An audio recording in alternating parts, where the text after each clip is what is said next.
se presentan con una frecuencia de hasta 1.2%, siendo mucho más constante la presencia de lesiones de páncreas, un 0.5% aisladas, que las de duodeno, que se presentan en el 0.2% de los casos.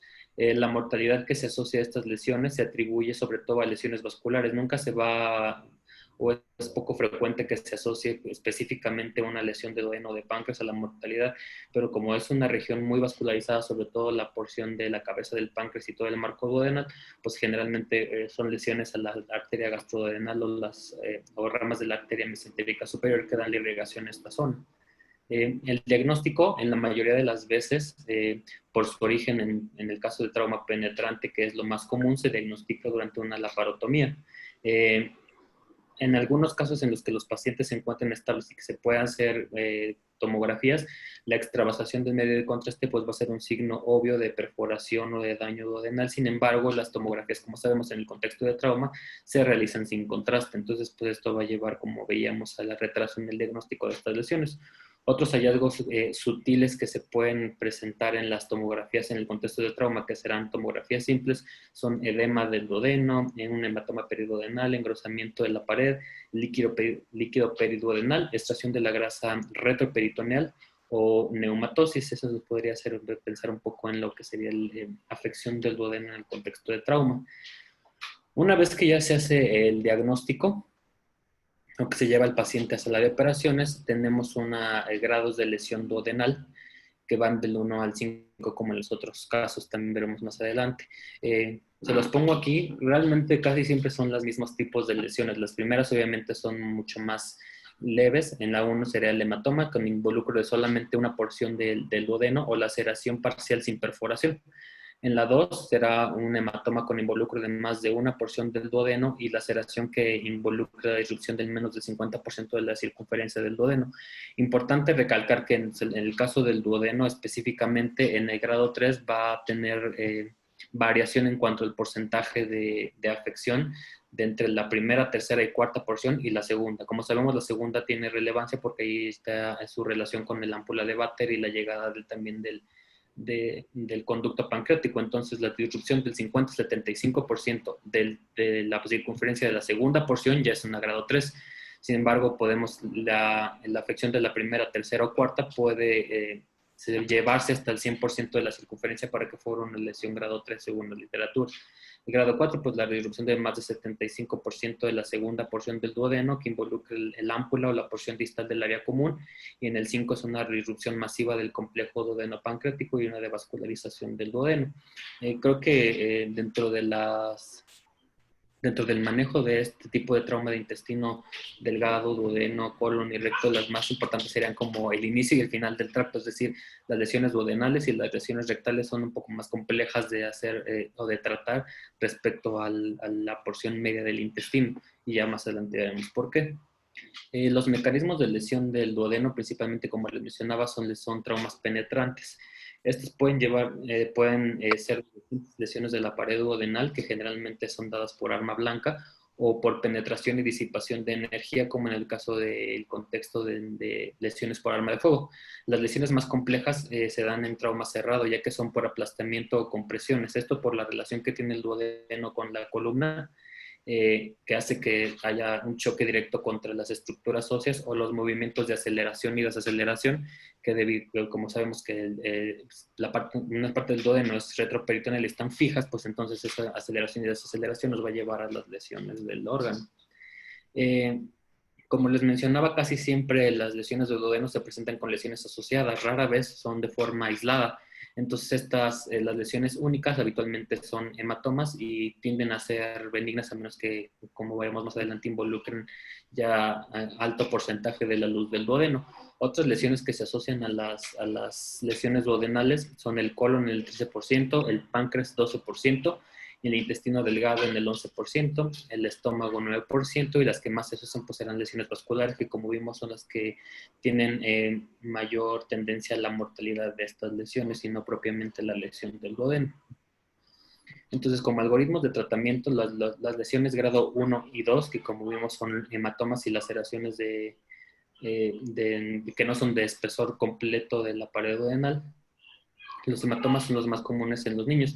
y habitualmente se detectan, cuando son detectados en cirugía, requieren de movilización y examinación para descartar una perforación debajo de los hematomas que se presenten. Estos pueden ir desde hematomas de la serosa hasta creación de masas obstructivas que requieran un manejo mucho más invasivo. Los hematomas con mínimo compromiso luminal se pueden manejar únicamente de manera expectante con sonda nasogástrica y posteriormente empezar a tratar la vía oral la tolerancia. Y hay casos en los que se tiene que ir incluso hasta yeyunostomías si hay compromiso de la luz de más del 50% que nos condiciona algún síntoma de salida gástrica o algún oclusión intestinal.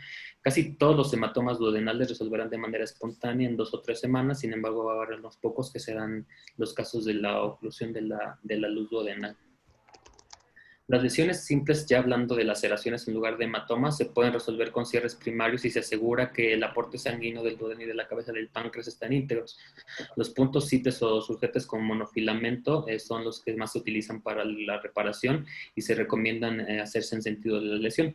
Hay casos raros en los que las lesiones son en la cara pancreática y entonces en estos casos se hará una esférica y se reparará la lesión desde el interior del duodeno para posteriormente cerrar la duodenotomía, que pues, es una incisión limpia. Siempre son las 11. Sí. No.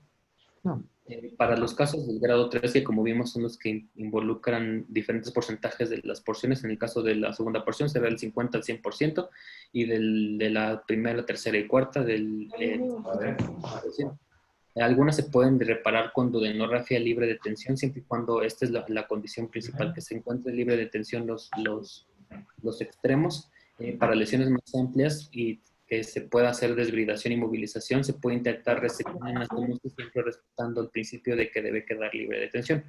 Es difícil en el caso de la segunda porción, ya que debemos tener adecuada identificación de la ámpula de Vater y las estructuras biliares que están cerca.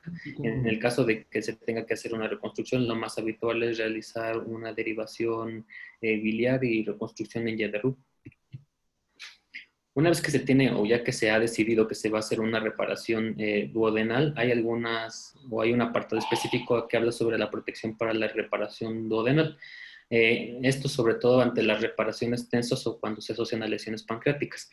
Principalmente hay dos, la exclusión y la diverticulización. La exclusión conlleva la reparación primaria del duodeno y una derivación de la curvatura mayores, ahí acerca del duodeno con el yeyuno, y se puede asociar a una vagotomía para reducir el riesgo de la presencia de úlceras de anastomosis. Menciona la literatura que el píloro se abrirá entre 3 a 7 semanas en el 90% de los pacientes para que ya vuelva a su función normal. Bueno, aquí tenemos una imagen de lo que es la exclusión duodenal, por lo que entendí. Entonces, habitualmente son cirugías que, déjenme ponerles el puntero, cirugías que conllevan la resección o antrectomía. Posteriormente, ya que se tiene el duodeno aislado, se puede poner una sonda de derivación y se puede asociar a vagotomías para disminuir el riesgo de que se presenten úlceras en la porción de la anastomosis del estómago. Otras reparaciones son estas en las que se hace como una diverticulización o aislamiento del duodeno, en el que también se hace una gastrotomía, se hace el cierre de la exclusión del píloro, se cierra el paso hacia el duodeno y se hace esta derivación que menciona como en un loop de intestino delgado que tenemos aquí. Posteriormente se hace la unión del yeyuno con la curvatura mayor del estómago y así se asegura el paso del material de la ingesta de comida hacia el intestino delgado. En el caso de los traumas 4 y 5, en general se dan por trauma cerrado y por por lesión de arma de fuego de altos calibres. La cirugía del control de daños se hará siempre en el caso de que haya hemorragia, acidosis, hipotermia o coagulopatía, y el second look se llevará para evaluación y ya normar la conducta de cómo se encuentra ya el paciente ya en un mejor estado, ya que se encuentre hemodinámicamente estable. Las complicaciones derivadas del tratamiento de las lesiones duodenales por trauma son entre 7 y 55%, realmente es variado la presencia de las complicaciones. Sin embargo, las más importantes son la hemorragia, que es la causa más frecuente de muerte asociada a lesión duodenal, la hemorragia recurrente, que se presenta o que se define como hemorragia postoperatoria tras la cirugía de control de daños, la presencia de fístula duodenal, que es por la falla en la reparación y que se asocia siempre a la incidencia de la reparación que se ha llevado a cabo con una incidencia del 5%, o presencia de absceso abdominal por ahí es inadecuado, perdón, desbridamiento y drenaje. Bueno, eso es en cuanto al duodeno. Entonces pasamos al contexto de intestino delgado. Antes de que sigas con el resto de intestino delgado, dijiste un par de cosas que son muy importantes. Bueno, dijiste muchas cosas importantes, pero de las más importantes que me pareció una buena conclusión es que efectivamente el tracto digestivo distal al píloro en general se trata casi igual en cuanto a intestino delgado y colon, excepto el duodeno y el recto, ¿no? Porque tienen particularidades importantes. Su relación de los órganos, son órganos fijos, son órganos que están estrechamente relacionados a otros órganos que son muy importantes. En el caso del duodeno con el páncreas, es un órgano retroperitoneal, sí, que no puedes movilizar generalmente la segunda porción del duodeno. La tercera y cuarta es un poquito más móvil, pero bueno, la segunda porción del duodeno es una porción prácticamente fija. En cuanto a el uso o no de la exclusión duodenal, la exclusión duodenal originalmente descrita así tiene esa particularidad de que se cierra con sutura el píloro por vía gástrica y haces una anastomosis. Eso permite que durante el tiempo que va a estar cicatrizando el duodeno, haciendo una analogía, funciona como una ileostomía en asa en las lesiones que hacemos, en las anastomosis que hacemos de colon izquierdo, ¿no?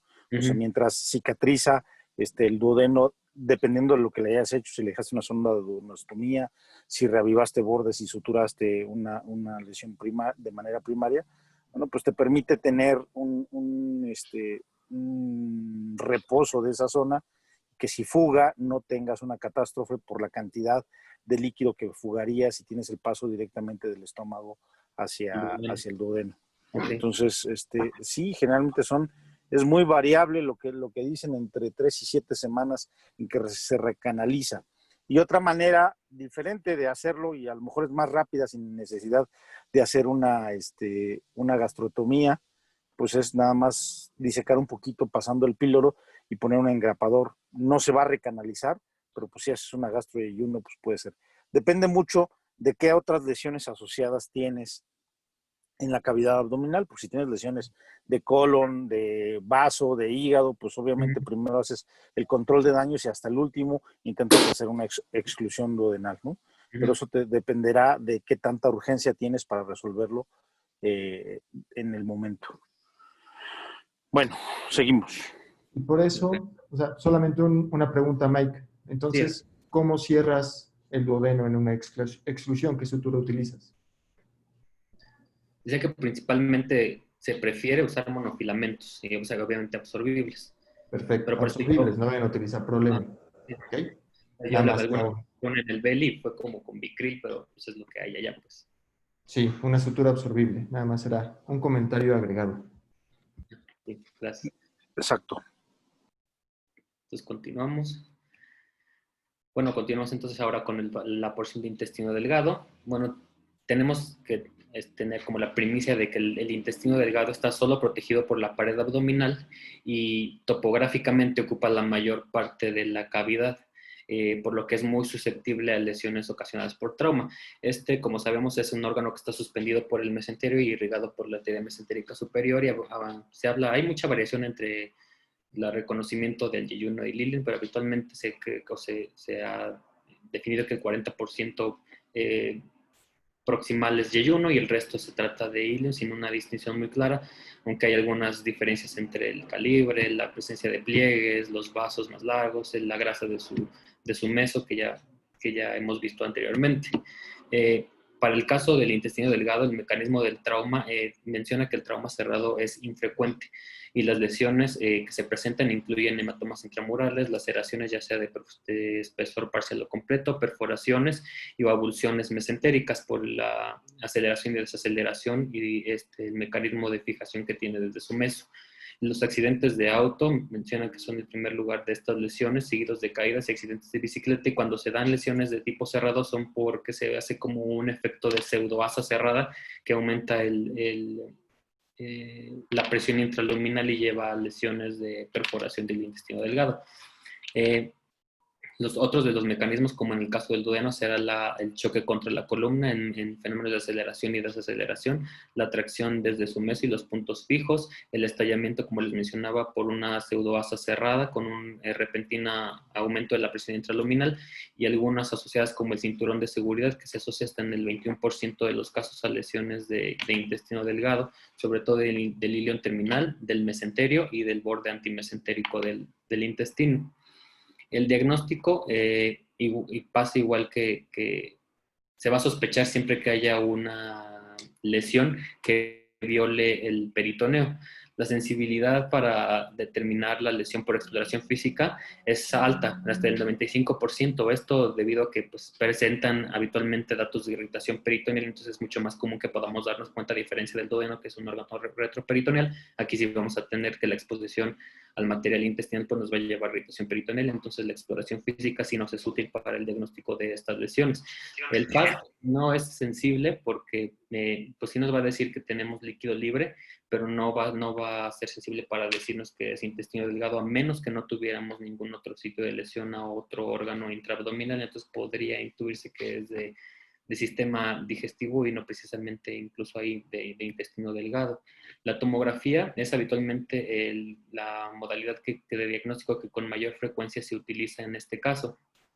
Ay, perdón, este horror de ortografía. Los hallazgos de sospecha serán la fuga del medio de contraste, el neumoperitoneo, burbujas cerca del intestino, engrosamiento de la pared, hematoma y líquido libre en ausencia, como les mencionaba, de daño a algún órgano, de algún otro órgano intraabdominal. Los grados de lesión del intestino igual van del 1 al 5. El 1 será el hematoma con contusión o hematoma sin desvascularización. El 2, laceración parcial sin perforación. Del 1, perdón, laceración será parcial y sin perforación. En el caso del grado 2, ya hay una laceración del menos del 50% de la circunferencia. Es el que sigue es 3, perdón, hay más del 50% de la circunferencia, pero no hay transección completa del intestino. En el grado 4 ya era una transección y en el grado 5 hay transección con pérdida de tejido o la desvascularización de un segmento intestinal, que en este caso casi siempre va a ser tratado con resección y anastomosis. El manejo quirúrgico, como les decía, la mayoría de las veces es bajo exploración abdominal de línea media y se hace igual en 4 pasos como en el contexto que habíamos visto ya antes de la laparotomía en el caso de trauma. Primero será el control de la hemorragia. Una vez que se ha definido que se ha controlado, pues pasaremos al control de la contaminación. En este caso es altamente contaminada por el material o por la materia fecal del intestino.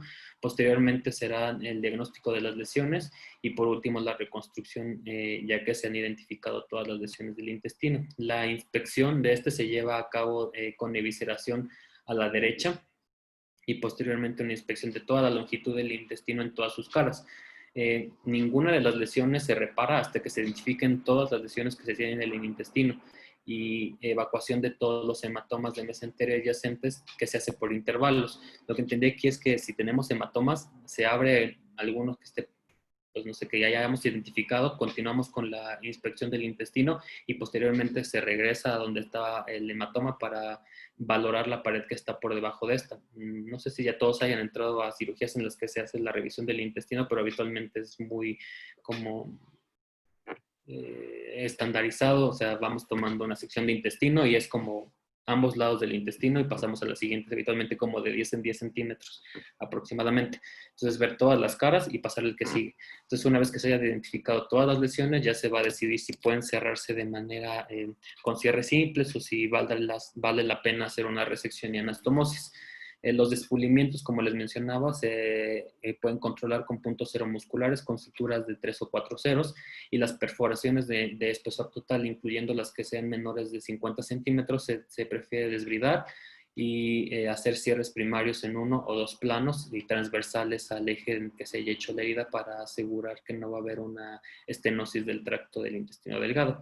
La resección en anastomosis se hará en caso de que se vea que el sacrificio de intestino es mínimo y también optimiza el tiempo en el que se lleva a cabo la laparotomía. Si son muchas lesiones que se pueden llevar juntas y que se va a asegurar mucho mejor con una resección en anastomosis, pues se prefiere hacer múltiples cierres de lesiones que de espesor completo de la pared. Para todas serán resección en anastomosis, y las lesiones grado 5 que son desvascularizadas serán igual resección en anastomosis, y no hay diferencia en los estudios de si se hace de manera manual o mecánica. Únicamente, como siempre se dice, se hará la técnica que el cirujano tenga más dominada. Y se aconseja que se debe de mantener lo máximo de ilion y válvula ileocecal, ya que sabemos que siempre la resección de ilion es mejor tolerada. Dentro de las complicaciones tenemos la sepsis por falla de la anastomosis, la tardanza en el reconocimiento y tratamiento de estas lesiones, que es el factor que más se asocia a la presencia de la sepsis.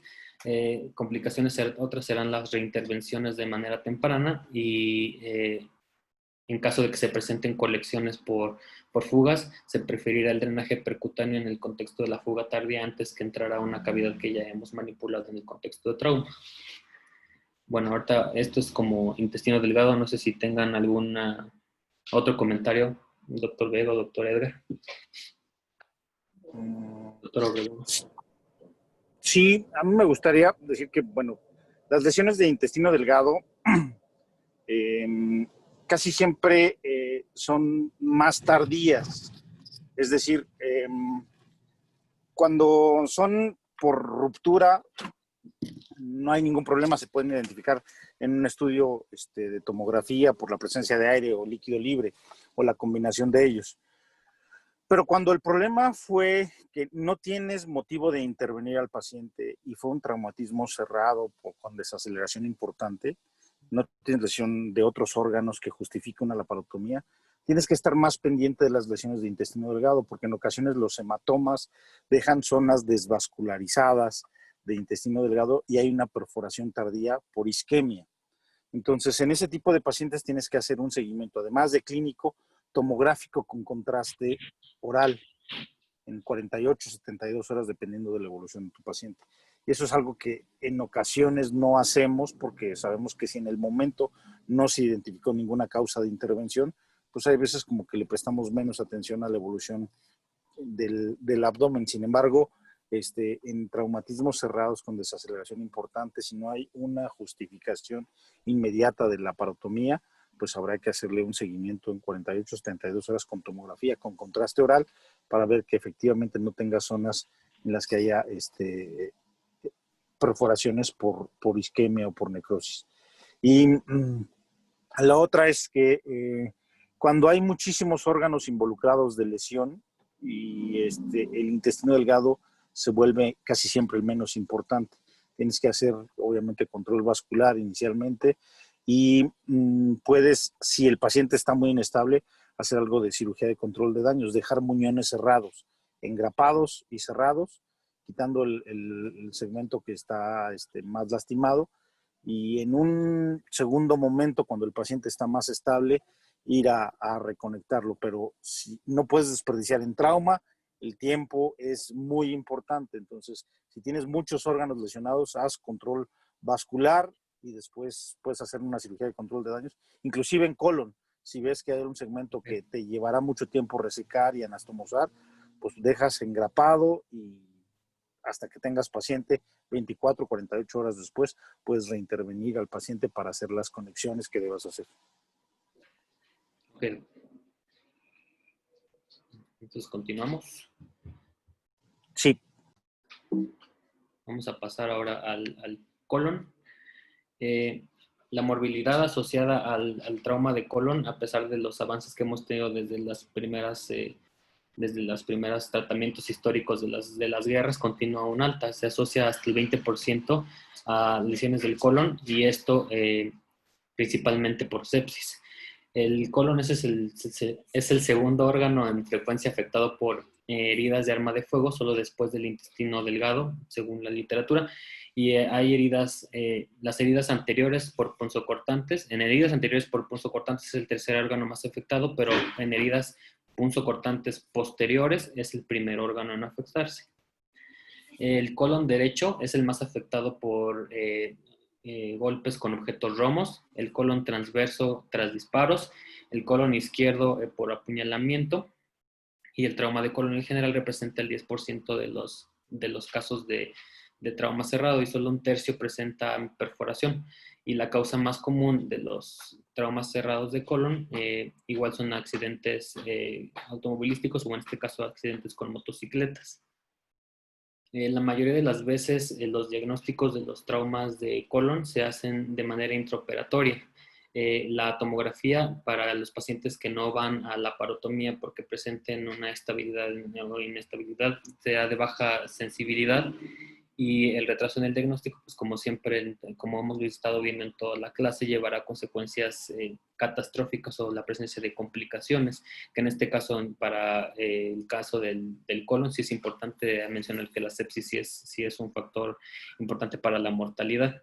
Las lesiones pequeñas, en la mayoría de las veces, se pueden pasar desapercibidas, como decía el doctor Vega, y por eso es importante también en el contexto del colon liberar todos los hematomas para hacer una adecuada exploración de la pared que se queda debajo de estos.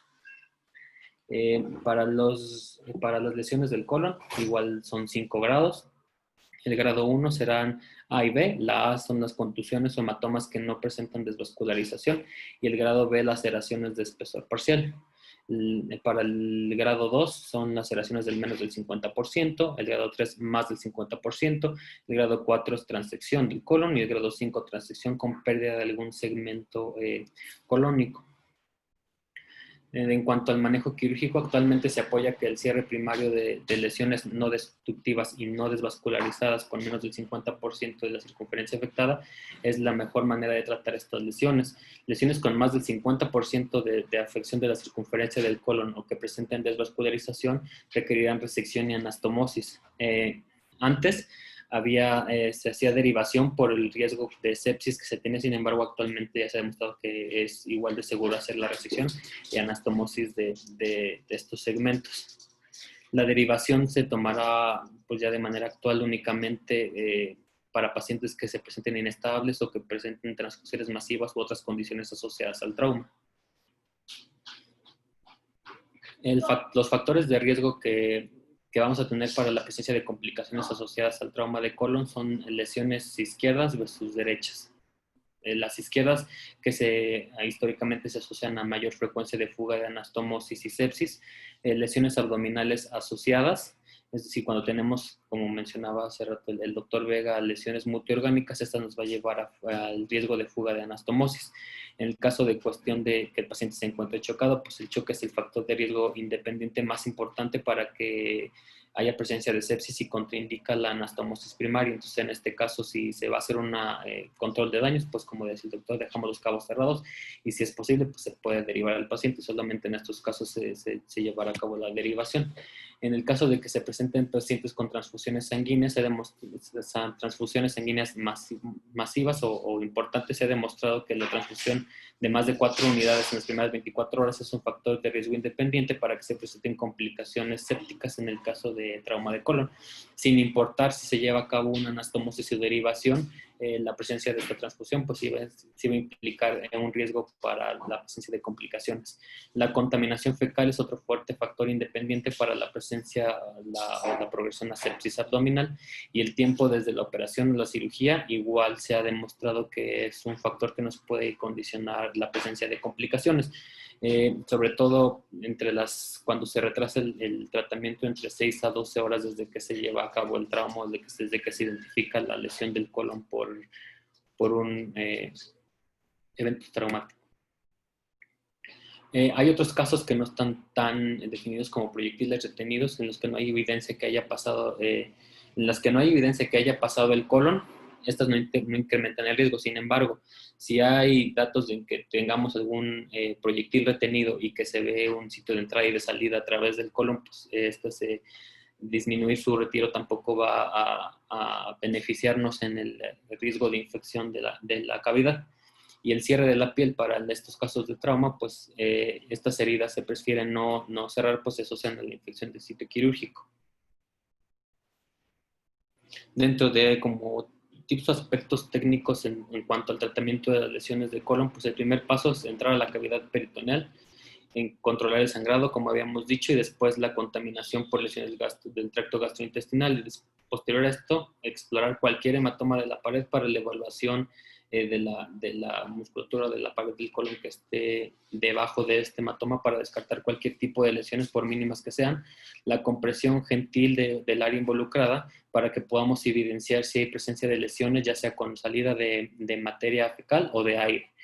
Siempre identificar los ureteros para la exploración y su exploración de su integridad, y hacer siempre una tracción gentil del ángulo esplénico, que es una de las complicaciones que se ven con más frecuencia en los sangrados esplénicos por una manipulación brusca del ligamento esplenocórdico. Bueno, hasta aquí sería como el contexto del colon, que realmente, como les decía, a mí me parece que lo más importante es duodeno y recto, porque estas lesiones habitualmente pueden ser tratadas o con control de daños, o haces una resección en anastomosis y es como menos complejo, entre comillas, hacer estas reparaciones. Entonces, no sé si tengan algún otro comentario respecto a las lesiones del colon. Bueno, en cuanto al colon específicamente, por la cantidad de bacterias que maneja, es como indispensable el número de horas que tiene que ver con la necesidad de hacer un estoma o de una reparación primaria, si solamente estamos hablando de lesiones colónicas. Más de 6 horas se considera que es de mucho riesgo para intentar hacer una reparación primaria o una anastomosis, y menos de ese tiempo se considera relativamente seguro hacerlo, ¿no? Pero no es el único factor que está involucrado, y está involucrado lo demás del paciente. El índice de severidad de lesiones se supone que si es de más de 20 para algunos autores o más de 25 para otros, es como contraindicación para hacer una anastomosis específicamente en colon o el recto. Otra cosa importante es que hay que tomar la ileostomía en NASA casi como analogía a la exclusión pilórica en las lesiones de duodeno. O sea, en el caso de las lesiones de colon, si son tan inciertas en cuanto al tiempo de evolución, el grado de lesión, pues la alternativa es hacer una ileostomía en NASA. Entre más hacia la derecha está la lesión, es menos efectiva para derivar la ileostomía en NASA, porque sabemos que las ileostomías en NASA no derivan todo el flujo del intestino. Entonces, entre más hacia la izquierda esté la lesión o la anastomosis, pues es más efectiva porque va a tener mayor segmento de colon para absorber lo que llega a pasar de una boca a la otra boca en el caso de las ileostomías en NASA. ¿Ok? Ok, doctor. Bueno, entonces continuamos con el trauma de recto. Bueno, en el contexto del trauma de recto, el manejo de estas ha cambiado a lo largo de las décadas, que se tenía actualmente una mortalidad del 5% comparada con mortalidad hasta el 70% en el contexto de la Primera Guerra Mundial. Como sabemos, o recordando, los 2 tercios superiores de manera anterior y el tercio superior lateral están cubiertos por peritoneo, y el tercio inferior es completamente extraperitoneal. En este contexto, pues tenemos la premisa de que cualquier reparación en el caso del recto, pues eso es una reparación difícil. La mayoría de las lesiones se llevan por trauma penetrante. Las lesiones por arma de fuego representan el 85% de las lesiones del recto, y las lesiones por apuñalamiento solamente el 5%. Y el trauma cerrado va a comprender del 5 al 10% y habitualmente está asociado con fracturas pélvicas. Para la escala de lesión rectal, es muy semejante al de recto, digo, el de colon, perdón.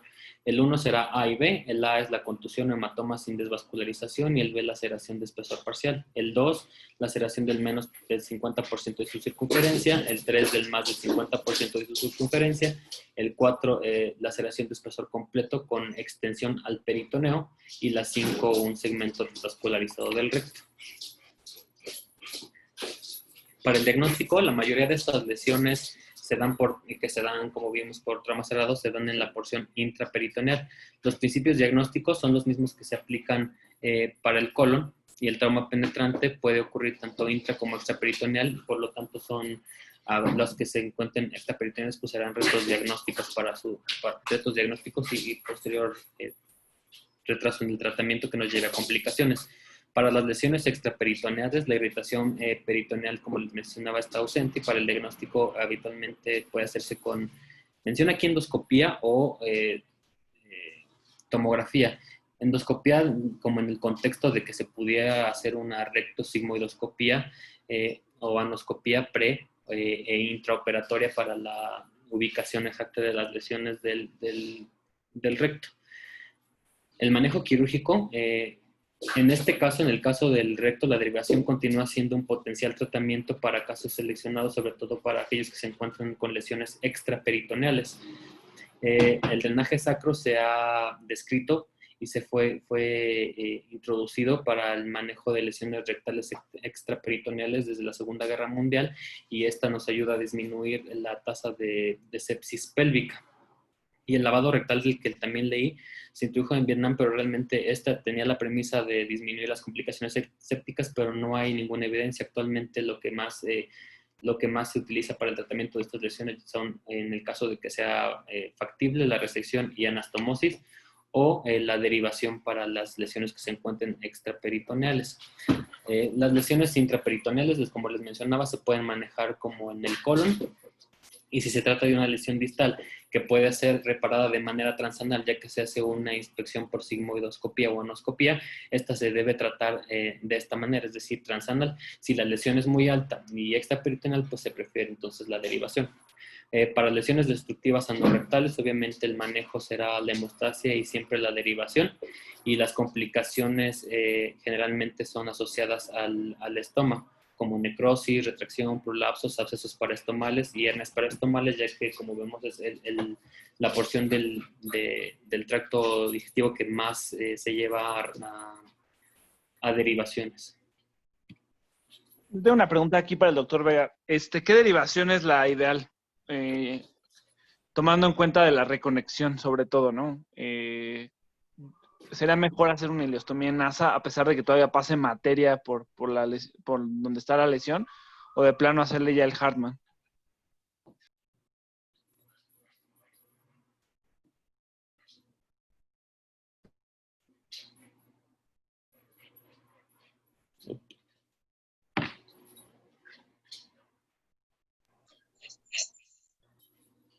Bueno, no sé si ¿sí? ¿Ya terminaste, Miguel? No, quería hacerle una pregunta, Doc. ¿Qué derivación es la preferida? ¿Hacer una ileostomía en NASA por cuestiones de reconexión? O sea, hacerle una ileostomía en NASA a pesar de que todavía esté pasando un poco de residuo por la lesión, o de plano ya hacerle el Hartmann. Específicamente en lesiones de recto, reumatismo de recto, es de las pocas veces que yo prefiero una colostomía como un procedimiento de Hartmann. Sí, colostomías en NASA, recuerden que no sirven para nada. O sea, olvídense que existe ese procedimiento, por favor. O hacen un procedimiento de Hartmann, o hacen una colostomía del segmento que quieran y una fístula mucosa. Pero jamás en su vida vayan a hacer una colostomía en NASA, porque estoy seguro que se van a arrepentir en algún momento. Son pésimos estomas de derivación. Entonces... una ileostomía que sea un poco más arriba. El problema es que pues, casi ningún paciente tiene su colon preparado en el momento de traumatismo. Entonces, todo, efectivamente, el metro y medio de residuo que tienen en el colon, pues va a permanecer perpetuando la posible fuga en el caso de la reparación o eso. En el caso del recto, recordemos que tiene el esfínter anal, que es una zona de alta presión distal, que hace que sea de mayor riesgo. La cantidad de bacterias, la presión distal que funciona así, el esfínter anal, pues hacen que sea un mal estómago de derivación porque está muy lejos. Y entonces lo que está distal a la ileostomía, pues va a poder seguir contaminando o perpetuando la fuga. Entonces, en el caso de las lesiones de recto medio y sobre todo de recto inferior, es el único escenario en el que, dependiendo del tamaño de la lesión, el grado de contaminación y el número de horas que lleva, yo preferiría hacer un procedimiento de Hartmann. Gracias. Obviamente no todas, ¿eh? O sea, hay lesiones que tienen poco tiempo de evolución y es recto medio que se pueden reparar. Si es 2 centímetros, se pueden reavivar y se puede reparar perfectamente, ¿no? Si es recto inferior o recto medio, es una lesión grande, grado 3, pues bueno, pues, difícil y tiene muchas horas de evolución, o la combinación de estos factores, pues, es difícil que con la pura reparación primaria sea suficiente. Yo no utilizo drenajes presacros, son descripciones muy viejitas y más que prevenir complicaciones, pues es derivar el tracto fecal con una colostomía, antibióticos y un lavado y reparación adecuada de la perforación. Y doctor, aún si se reparara, por decir, no sé si usted lo ha visto o lo ha hecho, aunque se reparara transanal, ¿se prefiere a la derivación como si fuera una protección de esa reparación o puede dejarse, o sea, siempre, o sea, casi siempre va a ser la derivación? Pues si la perforación es pequeña y se reparó por abajo y no tiene Ahí no lo escuchamos. mucho tiempo y el paciente no tiene una condición de comorbilidad de riesgo, se puede hacer solamente la...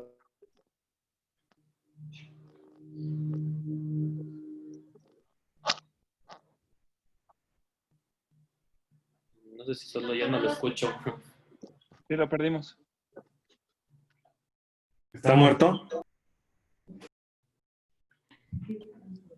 A lo que se refería Martín era la contaminación local, es decir, si la lesión es muy pequeña, si la alcanzas y queda prácticamente en el tercio inferior y es accesible para cierre primario, el paciente está estable y no hubo contaminación local y tiene poquito tiempo, se puede cerrar de forma primaria. Técnicamente es un poquito difícil, pero se puede cerrar de forma primaria el orificio y antibióticos.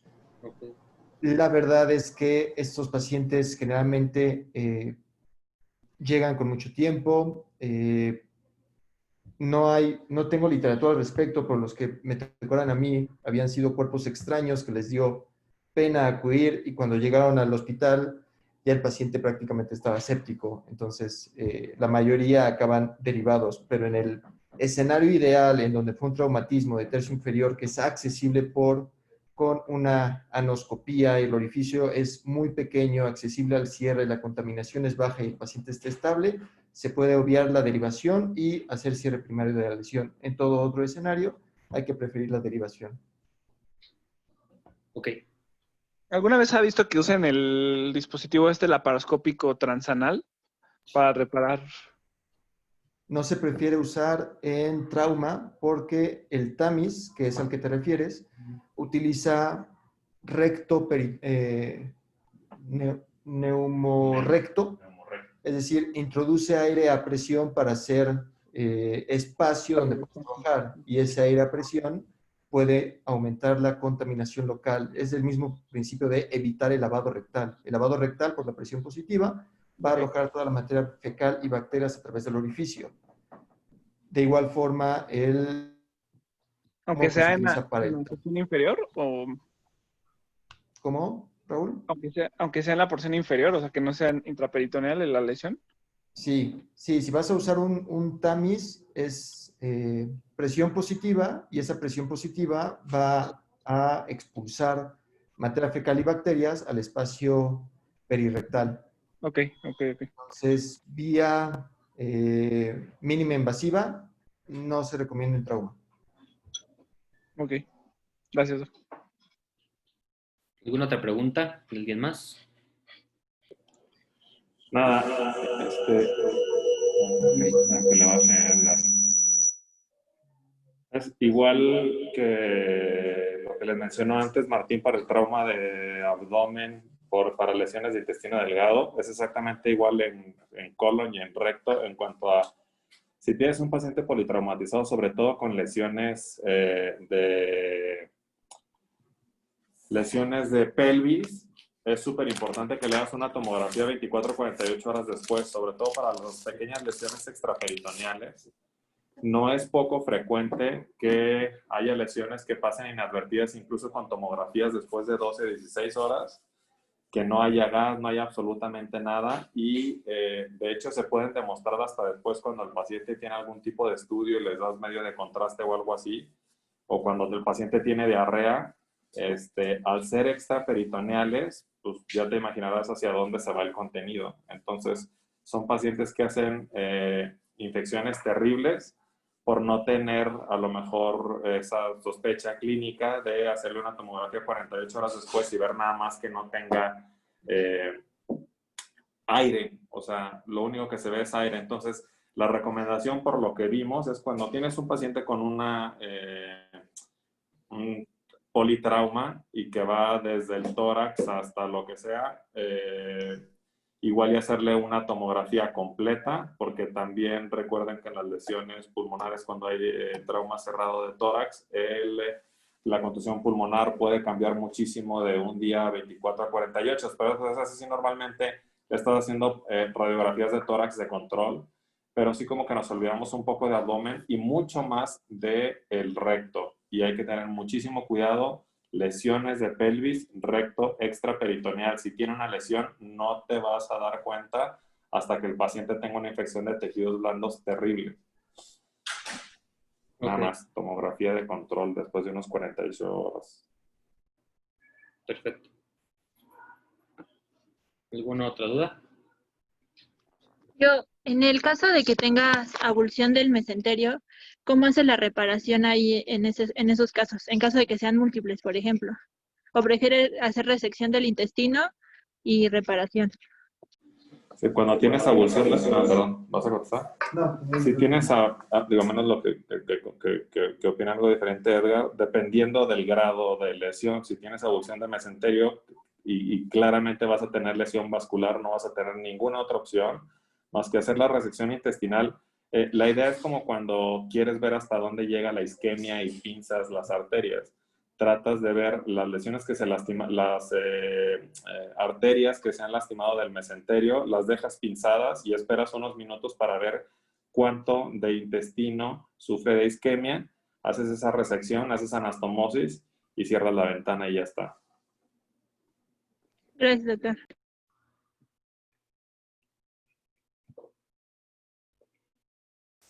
Y bueno, como última parte que me pidió el doctor que les comentara sobre las escalas, o en este caso la escala de lesiones severas, o ISS, como lo van a encontrar por Injury Severity Score, habla de, no solamente toma el trauma, sino que divide, vamos a ver, nos ayuda, es una escala que nos ayuda a catalogar la severidad de las lesiones en el paciente que se presenta en un contexto de trauma, pero sobre todo para traumas que sean como traumas cerrados.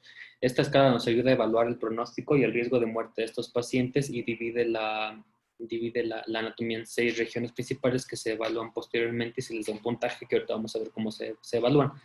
La utilidad es incierta para el caso de heridas penetrantes porque habitualmente tienden a ser heridas que involucran mucho más de lo que se puede ver solamente en la inspección, y cuando hay más de una lesión por región se puntúa únicamente la lesión más grave, depende de la región que se está puntuando.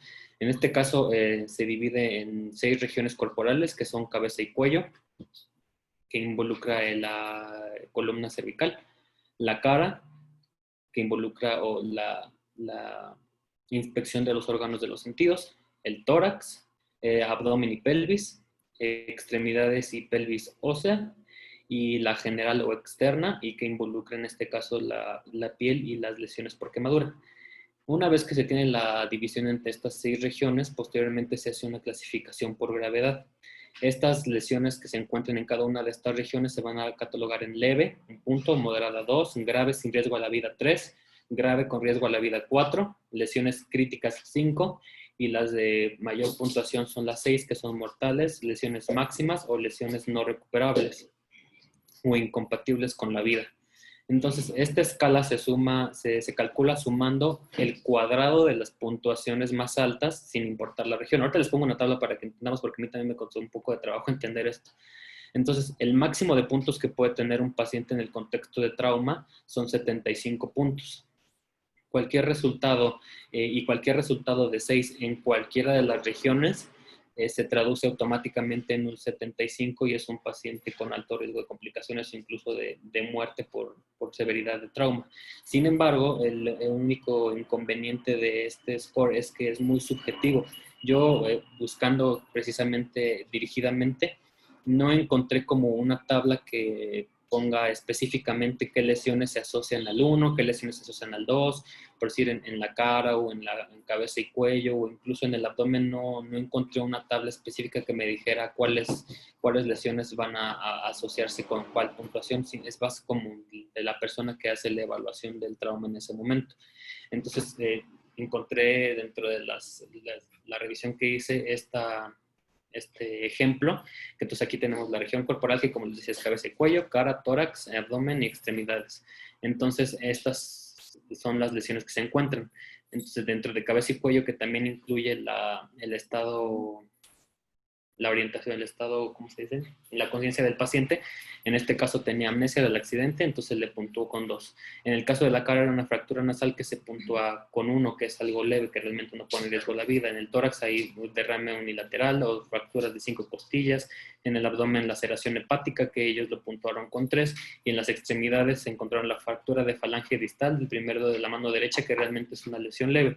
Entonces, ya que se tienen todas las puntuaciones por región, esa puntuación se hace el cuadrado. Entonces, obviamente, en el cabeza y cuello del 2 pasa a 4, el 1 se queda con 1, el de tórax se queda de 3 pasa a 9, y abdomen y tórax nuevamente los dos puntúan con 9, y entonces se toman los 3 puntajes más altos y de ahí nos da el índice de severidad que tiene cada paciente. Como les decía, este va a ir del 1 al 75 y pues obviamente lo máximo es 75 y mientras más alto esté el índice de severidad, pues más alto es el riesgo de muerte que tienen estos pacientes.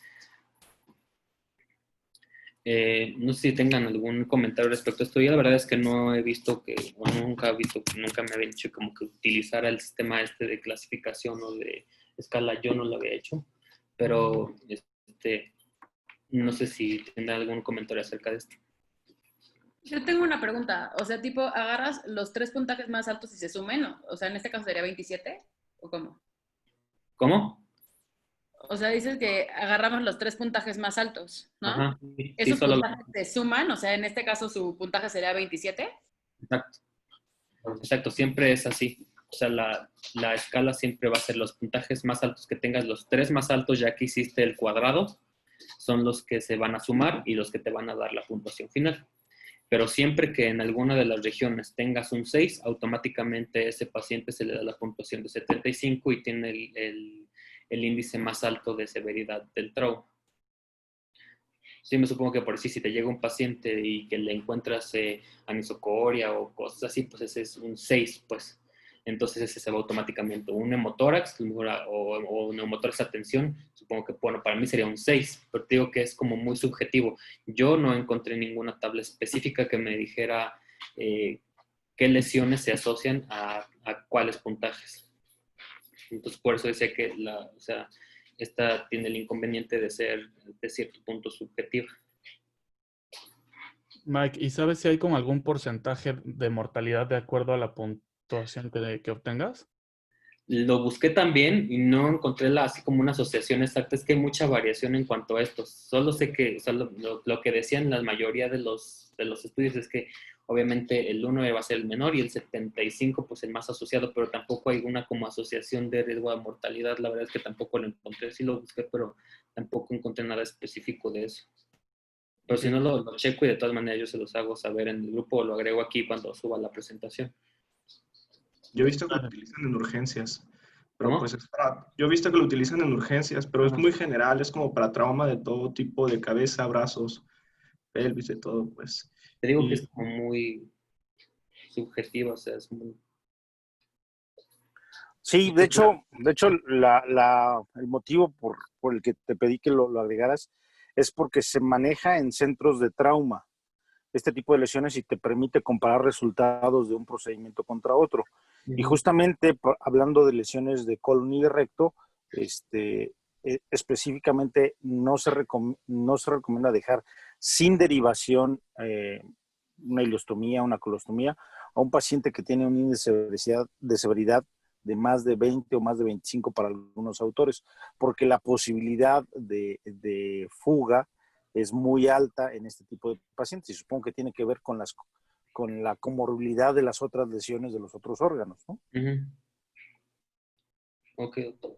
También permiten hablar el mismo idioma. O sea, estas escalas permiten que clasifiquemos de igual forma en México, en Estados Unidos, en Arabia Saudita, hacer el mismo tipo de publicaciones, catalogar a los pacientes en diferentes rubros y dependiendo de eso va a ser su tratamiento. O sea, tiene un valor, sí, en el servicio de urgencias, pero también tiene un valor académico, tiene un valor en relación a catalogar a ciertos pacientes para ciertos tratamientos.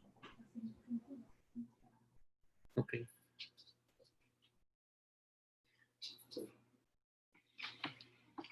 ¿Alguien tiene alguna otra duda? Yo tengo una pregunta. En trauma de intestino delgado, es que hace poquito hubo un caso no fue por trauma, pero hubo una perforación en yeyuno, pero súper proximal, y tenía una peritonitis fecal, entonces no lo podían hacer en anastomosis, pero pues tampoco puede sacar una yeyunostomía por ahí. O sea, entonces, bueno, en ese caso lo que hicimos fue cirugía de control de daños, se cerró y el plan era volverlo a meter, pero el paciente falleció. Entonces, o sea, en esos casos de como trauma de intestino delgado muy proximal, que no puedes sacar, o sea, una yeyunostomía o así, o sea, ¿qué haces? Bueno, depende mucho, tú mismo lo dijiste, si el paciente está hemodinámicamente estable, aunque sea muy proximal, pues haces una anastomosis ahí arriba. Si el paciente tiene mucha inestabilidad, pues esa anastomosis, aunque esté perfectamente hecha, no va a pegar. Entonces, pues obviamente haces una cirugía de control de daños, engrapas, sales y cuando tengas una condición mucho más controlada, pues ya intentas hacer una anastomosis. Ok, va. Sí, primero vida. O sea, le puedes sacar una ionostomía, por ejemplo, ya le salvaste la vida, lo nutres, vas a tener problemas con el gasto de la ionostomía, pero bueno, el paciente está vivo. Ya después, con paciente, ya puedes meterte y hacerle una anastomosis. O sea, en trauma, primero vida. Ya la función ya la corriges después. ¿Y cómo manejas esa yeyunostomía? O sea, porque pues va a estar gastando muchísimo. O sea, ¿qué tanto lo puedes aguantar con la yeyunos? Es un dolor de cabeza. Tienes que nutrirlo, va a estar en ayuno. Cuando lo alimentes, va a entrar por la boca, va a salir por la yeyunos. Es un dolor de cabeza. Por eso, primero vida. Si tienes paciente, si ya está estable, si aguanta otra cirugía, lo puedes meter a reconectar. Si no, puedes hacer todo lo posible por disminuir el gasto del estómago y nutrirlo vía periférica. La nutrición puede ser central, periférica, es decir, parenteral, y cuando ya te habilite intestino, puedes mantener al enterocito. Hay formas muy artesanales, puedes nutrirlo por la boca, pero si le hiciste una ionostomía, por ejemplo, en asa, puedes nutrirlo por el cabo distal, etc. Es una forma muy artesanal de tratar este tipo de pacientes, pero lo primero es vida. Ya que le salvaste la vida, después vas a preocuparte por la función. En cuanto a la duda que menciona Ana, yo creo que, por ejemplo, cuando tienes lo que mencionaba el doctor Vegas, por ejemplo, tienes un trauma a 25, 30 centímetros del ligamento de Treitz, lo que haces es que si el paciente está grave es igual que lo mencionó en Ilion, o sea, es grapa, sale, le pones sonda, pues obviamente el paciente pues, va a estar sacando todo por la sonda, todo lo haces por nutrición parenteral y cuando en algún momento alcanzas al paciente, pues entonces reconectas que tenga más posibilidades de que pegue. pero hacer, aunque tengas un poco más de centímetros, resección y anastomosis en un paciente que lo vas a llenar de aminas, claramente vas a tener una fuga y lo poco que tengas de cabo de intestino delgado se te va a ir. Entonces, cuando tengas estos pacientes, que no te tiemble la mano en hacer grapa a grapa y subirlo literal con 2 cabos cerrados. No pasa nada. No es el mismo caso que en fístulas enterocutáneas, pero puede aplicar el mismo principio. Los pacientes que tienen fístulas enterocutáneas o síndrome de intestino corto, se manejan las enteroclisis del gasto. O sea, si salen 1000 mililitros en 8 horas, eso mismo se lo preparan y se lo ponen en la boca distal. Y eso permite que tú tengas pérdidas de electrolitos menores. O sea, un gasto de una yeyunostomía a pocos centímetros del TRACE te va a dar 3, 5 litros en 24 horas. Bueno, pues eso mismo lo preparas y lo introduces por una sonda en la boca distal que tienes, que debes tener una boca distal, una fístula mucosa. Entonces, los que hacen terapias de fístulas enterocutáneas en centros de concentración o en los que hacen manejo de síndrome de intestino corto, hacen ese tipo de manejos para evitar que tengas mal control de líquidos, electrolitos y proteínas.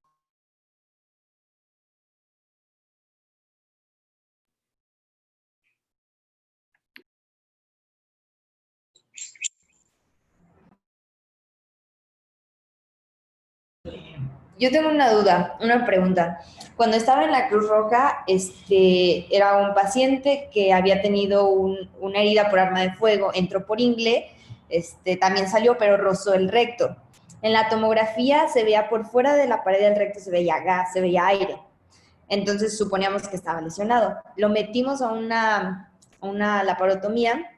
El médico de base nos dijo, no, pues si está lesionado, cosas así, hay que derivarlo.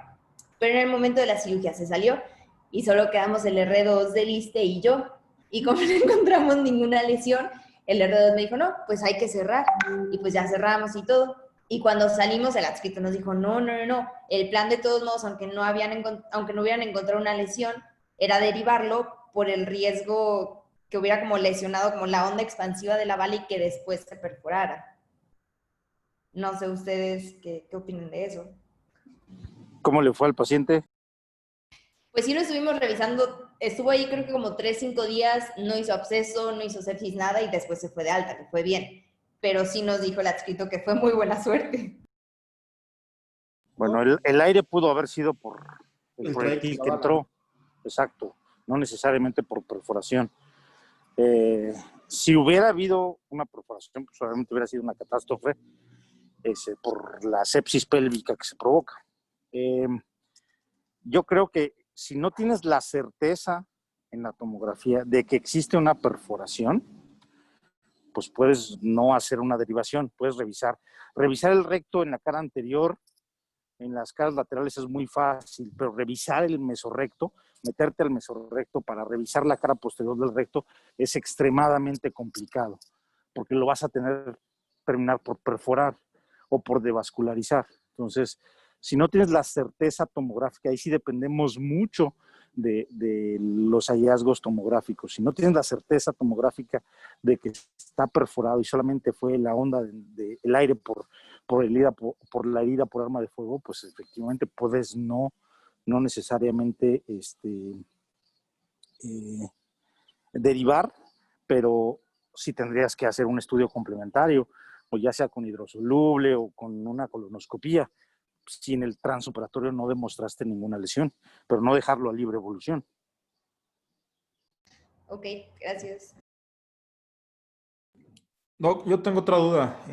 Aprovechando, en su experiencia, ¿hay algún número de lesiones por proyectil de arma de fuego en intestino delgado o dependiendo la proximidad de las lesiones en las que ustedes decidan, en lugar de hacer un cierre primario, ya hacer una resección? No entendí del todo la pregunta, pero si te refieres a que si hay muchas lesiones, ¿qué es mejor si quitar un segmento grande a reparar una por una? Exacto, sí, porque digo, igual en la Cruz Roja llegaban a haber casos en los que traían, no sé, 4 o 5 lesiones y preferían ya hacer una resección directa a tratar de hacer cierre primario de cada una. Según yo, Rich, a menos que el doctor me corrija, sí está descrito como el número de lesiones y la distancia para mejor hacer resección en lugar de cierres primarios. No tengo yo el dato exacto de cuántas lesiones como máximo y todo, pero obviamente si están es diferente si están en yeyuno a si están en ilion y qué tanto segmento de intestino residual vas a tener. Obviamente si tienes más de 1,5 metros y ese 1,5 metros libre de lesiones está en ilion terminal, pues puedes resecar todo lo que puedas resecar. Es más difícil, es más riesgoso tener muchas perforaciones y reparaciones, sobre todo por herida por arma de fuego, a tener una sola línea de anastomosis en un tejido sano. Ok. Gracias. Doctor, y en caso de lesiones del colon derecho, ¿prefiere la ileostomía terminal? Porque la ileostomía NASA no le va a servir mucho. Siempre, efectivamente. Es una muy buena pregunta para todos. La ileostomía NASA no deriva bien el colon derecho. Entonces, ¿por qué? Porque está muy próximo y hasta el 25% del gasto de la ileostomía puede pasar a la boca distal. Entonces, es muy mala para derivar lesiones de colon derecho. Si es una lesión de colon derecho, ileostomía terminal y fístula mucosa.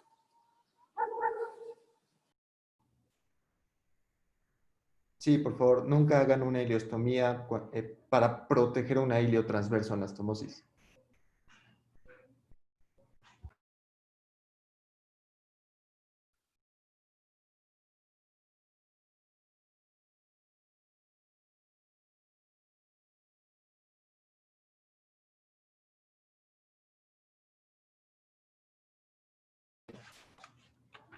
¿Alguna otra duda?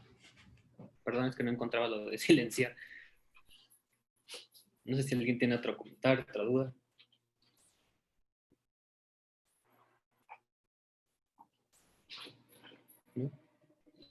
No, yo no, muchas gracias. Yo tampoco. Gracias. Yo tampoco. Bueno, muchas gracias. Nos vemos. Gracias, doctor. Gracias. Hasta luego. Gracias, Martín. Bye. Sajarita maravillosa, como siempre. Gracias, doctor, qué amable. ¿Qué dijo? Gracias, doctor.